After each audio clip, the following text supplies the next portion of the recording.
telling her that she's the cause of all of this. That's right before Denny rushes in.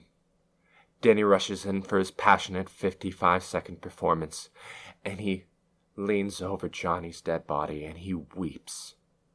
He weeps over his father figure, Johnny. He asks the two of them, just leave them alone. Just leave, so that he can mourn Johnny, but they won't. And off in the distance we hear the sirens coming. And we hear the police. And that's when we know that it's over for all of them. And scene. Credits roll. That, my friends, that All My Bad Movies Among Us Friends, that was the critically acclaimed premier cult classic, his debut directorial piece, Tommy Wiseau's The Room.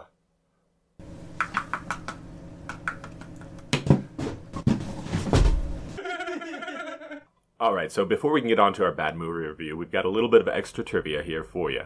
So let's see. Tommy got into some trouble while shooting the intro sequence of the movie. While shooting one of the shots, a police officer confronted him and asked for some work permit, which Tommy realized that he didn't have. After this small confrontation, they packed up and got out of there fast, but I think that's why we have a lot of nicer shots in that opening sequence and not during the rest of the movie, because he didn't pay for any of those shots. That would actually make a lot of sense, because I've watched that several times and I've wondered why the beginning of it is so nice and the rest of it seems to be done just between a couple locations. Right. So as we're talking about some of these early shots, the florist shop, by the way, is actually a real location. It used to be a florist shop, and the shop still exists, although they don't sell flowers anymore, and now they serve Thai chicken. It's a place called Gai Chicken. I'm kind of down with that. I don't know about you. I mean, I think that's possibly a better tourist destination if you want to go check out a filming location. The real... Yeah. But, I mean, it's The Room. You'd want to go there and just buy a flower for your girl. Oh my, I'd never even thought about that. Because I was like, you'd just be in and out of there in like 15 to 20 seconds.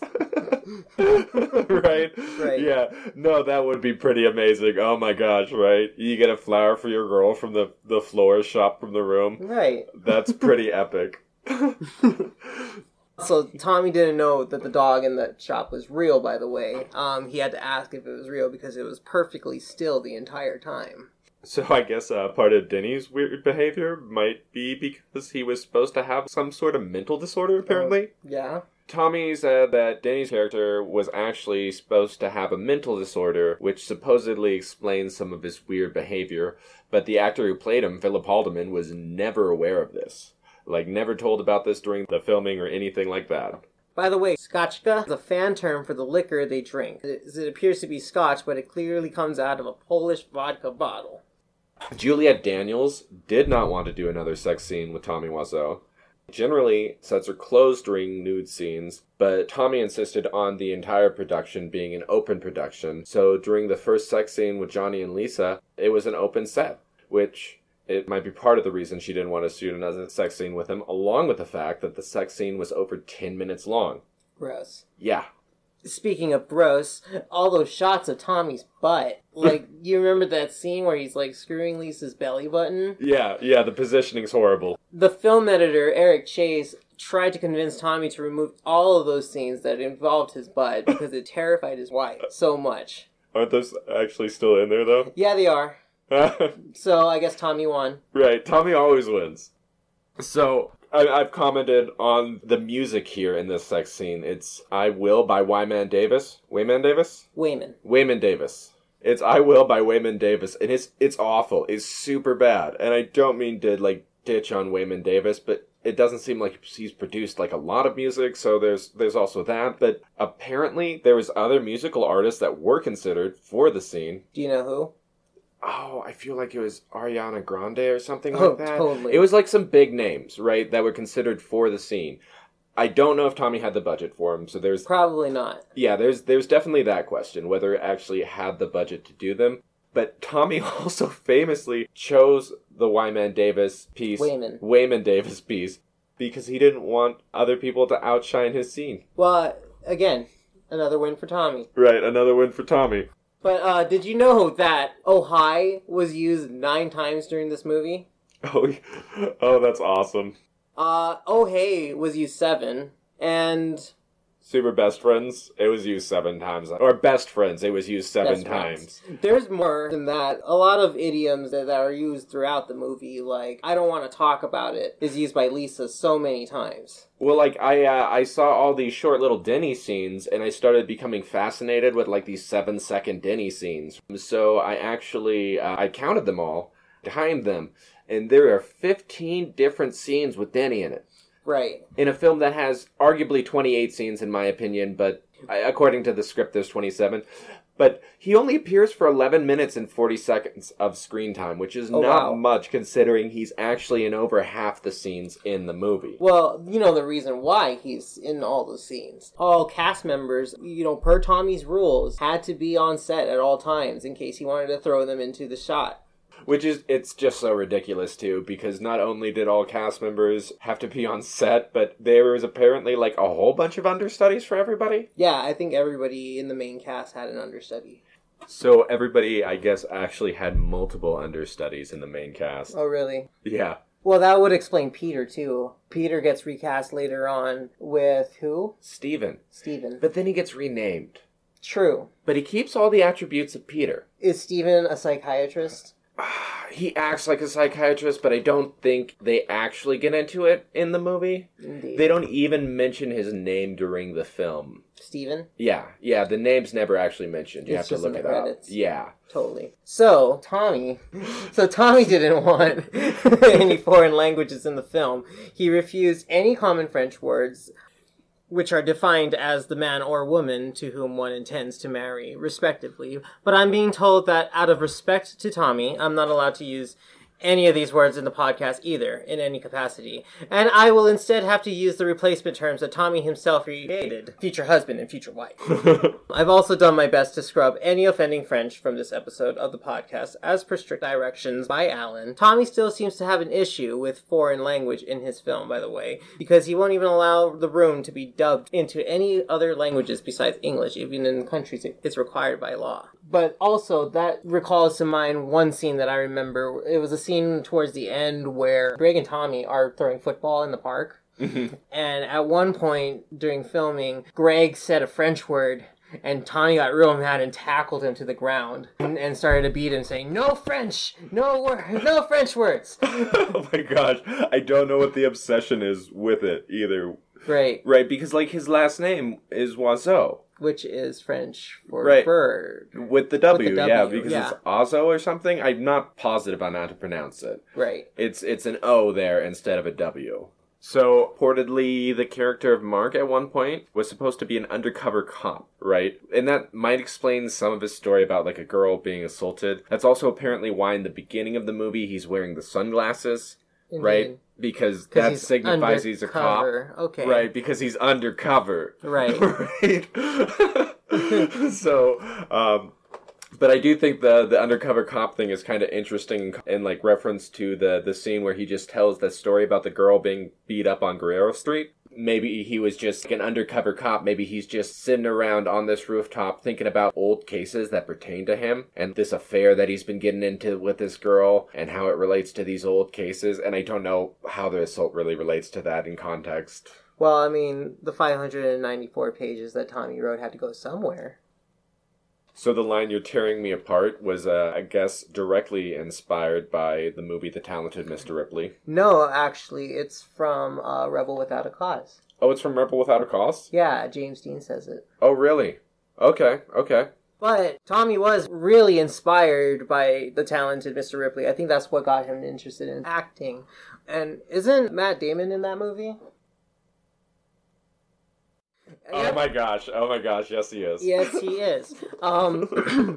But Matt Damon, I think, became his favorite actor after that movie. So the character Mark is named after him because Tommy thought that it was Mark Damon. Not Matt Damon, but Mark. Right, it's a lot like the Denny thing. And Tommy also wanted vampires to be in the movie, just like how he wanted an undercover cop to be in the movie. He had a real big fascination with creatures and monsters. I mean, he wanted Johnny to be a vampire. But the whole reason why this didn't go into effect was because he couldn't figure out how to drive the Mercedes-Benz off the rooftop. He wanted that digital effect of like the Mercedes-Benz just flying off the rooftop into the night. And that was going to be your only signifier that Tommy was a vampire. Yeah, that was going to be your big, great reveal. Right. Just like the sunglasses tell you that, of course, Mark is an undercover cop because he's wearing sunglasses. Right. I don't think that really would have been a good idea. It would have cost way too much. I'm glad he dropped the subplot, and I'm sure he's glad too. And, honestly, as ridiculous and silly as it is, and, this movie has a lot of fun for the silly, I don't think it would have added to the bad movie value of it. I think it would have just made it a little bit more janky. I don't think it would have added anything to it. Because then you're just left with a super unexplained and now he's a vampire. Right. Which I'll take that, but... And you don't get his whole big dramatic suicide scene at the end. That's one of the big highlights of the movie. And that's what I think you were going to get instead. I think instead of the big dramatic shooting himself at the end scene, the vampire subplot involved, instead of him killing himself, him running off, going upstairs to the rooftop, starting up his car on the rooftop, then driving off into the night. Right. Everybody betray me. I go fly off into the night. Blah, blah, blah. Yeah, he was going to fly off into the night all Grease style, Totally. So, the character of Chris R., he was played by Dan Janjigian? Dan Janjigian. Dan Janjigian. I have such a hard time with that name. He was played by Dan Janjigian in The Room, and he was played by Zac Efron in The Disaster Artist. But the thing is Dan Janjigian was never supposed to play Chris R. at all. So the part was originally supposed to be played by Scott Holmes, black fedora and fake mustache included. Tommy was having trouble casting for Chris R., so the original guy playing Mark, Don, offered his roommate Dan Janjigian up for the role. After one audition, Tommy was sold. So, get this, Dan Janjigian, not an actor, right? He was a professional bobsledder for this. Wow. Yeah, he was a professional bobsledder, not for America, but for Armenia. And he competed in the 2002 Winter Olympics for Armenia. Oh, so he's an Olympian. Yeah, he's an Olympian. He is an Olympian at the time of the shooting of The Room. So crazy psychopath with a gun is an Olympic bobsledder as well. Okay, so here's the thing. The Olympic bobsledding thing, he's from Armenia. He practiced in America and partly in Canada and spent most of his time practicing down in San Jose, California, where there is no snow, almost ever. So they were literally using a bobsled with wheels, just like in Cool Runnings. Just like how the Jamaican bobsled team from Cool Runnings practiced. That whole exact setup. You're referring, of course, to the 1993 movie Cool Runnings. Yeah, because I guess there's a couple of them, but honestly, to me, there's only the one, Right.